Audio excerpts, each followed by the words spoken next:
Welcome back जी। हमारे पास बड़ी amazing खवातीन मौजूद हैं आज हमारी गेस्ट और बड़ा मज़ा आ रहा है इनसे बात करके। हम तो ब्रेक में भी शो चला रहे हैं ब्रेक में भी बातें कर रहे हैं ना, वो भी कोई रिकॉर्ड करके यूट्यूब पे डाल सकता है, उसमें भी पता चलेगा कौन सी और बातें सामने आ रही हैं।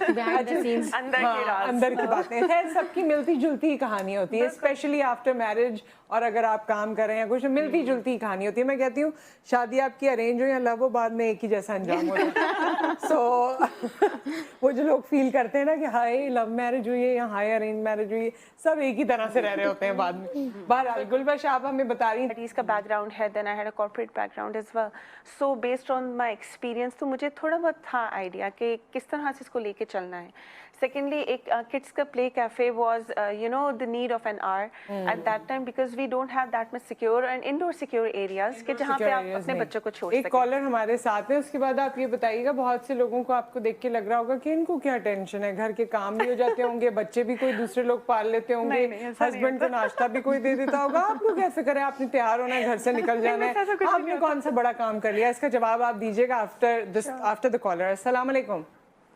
वालेकुम नुसरत, कैसी हैं आप? जी मैं ठीक ठाक हूँ। आया साहब आप कैसे हैं? अल्हम्दुलिल्लाह। तो तमाम खवातीन को सलाम हो।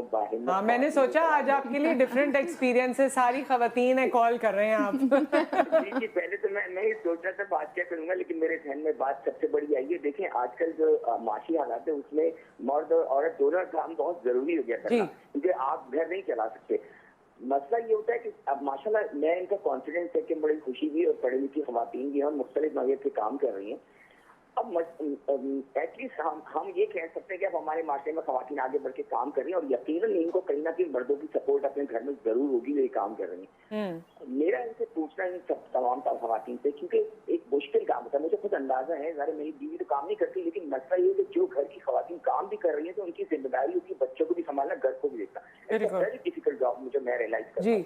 तो मुझे इनसे पूछना ये किस तरह मैनेज करती है और क्या प्रॉब्लम होती है। और एक सवाल ये है कि जो ये काम कर रही हैं हमारे माशरे में, उनको हम मर्दों से क्या शिकायत?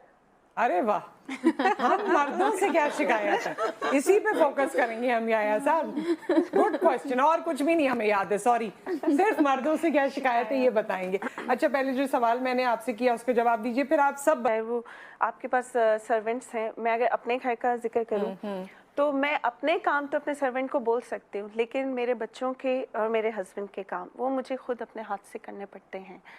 बिकॉज आप मुझे तो कोई पूछता है ना, मैं कहती हूँ मैं हर वक्त थकी हुई सिर्फ, लेकिन अब मुझे पता चल गया मुझसे आगे भी लोग हैं जिनकी नींद भी नहीं पूरी होती। तो अगर मैं 4 घंटे सोती होती ना तो आप मेरी वर्स्ट फॉर्म देख रहे होते इन बिहेवियर। मैं तो इस कदर बिहेवियरल इश्यूज हो जाते हैं मुझे अगर नींद ना पूरी हो। बहरहाल, ये जो याया साहब ने कहा मर्दों से क्या शिकायत है, ये जरूरी नहीं है कि आपको हो, आप अपने इर्द गिर्द देखती हैं, खवातीन भी काम करती हैं, जो चीज़ आप लोगों ने नोटिस की हो। सो वर्किंग लेडीज के लिए क्या शिकायत होती है? वर्किंग लेडीज के लिए स्पेसिफिकली मैं बोलूँगी कि मेरा कॉर्पोरेट एक्सपोजर रहा है और नो डाउट कि मेरी जितनी भी वर्क प्लेसेस थी अल्हम्दुलिल्लाह सुम्मा अल्हम्दुलिल्लाह बहुत अच्छे एनवायरनमेंट के साथ मैंने काम किया है। मगर जहाँ मैंने जब अपनी लास्ट एक वर्क प्लेस से मैंने रिज़ाइन किया था, that was my hot favourite, there were reasons why I had quit from there. Then when I started searching तो मुझे मालूम हुआ यार, I mean what the hell, मतलब लाइफ कैसी है, बाहर की दुनिया कैसी है, तो कभी ना देखा था ना सुना। मतलब मेरी वर्क प्लेसेस ऐसे थी कि मैं यकीन करें घर से उठ के ना ऑफिस में बैठी हूँ तो मुझे वो उससे ज़्यादा घर सेफ होता फील होता था कि आई फील होम। मतलब इतना सिक्योर, मेरा अपने पर्सनल कैबिन, इवन मेरे बॉसेस मुझसे इतनी रिस्पेक्ट कि वो मेरे कैबिन में अंदर नहीं आते थे। मतलब they are the bosses and they have each and every right, but they never ever. तो जब मैं इससे हट के जब बाहर निकली तो मुझे मालूम है नहीं यार, मतलब दुनिया ऐसी नहीं है, इसकी एक और पिक्चर भी है। दुनिया जो है ना वक्त के साथ साथ एडवांस ज्यादा होती जा रही है, बिल्कुल नहीं है। एक ब्रेक यहाँ आ गया है, लेकिन ब्रेक पर जाने से पहले एक बात कि मैं उन लोगों को देख के बहुत हैरान होती हूँ जिनकी अपनी लाइन से 3-4 बेटियाँ होती हैं, पोतियाँ होती हैं, नवासियाँ होती हैं, और वो जब इस तरह के काम कर रहे होते हैं जैसे अभी बात की गई, तो मुझे बहुत ही हैरत होती है कि इनके आंखों के सामने कभी उनका चेहरा नहीं आता। एक ब्रेक, उसके बाद हम वापस आते हैं।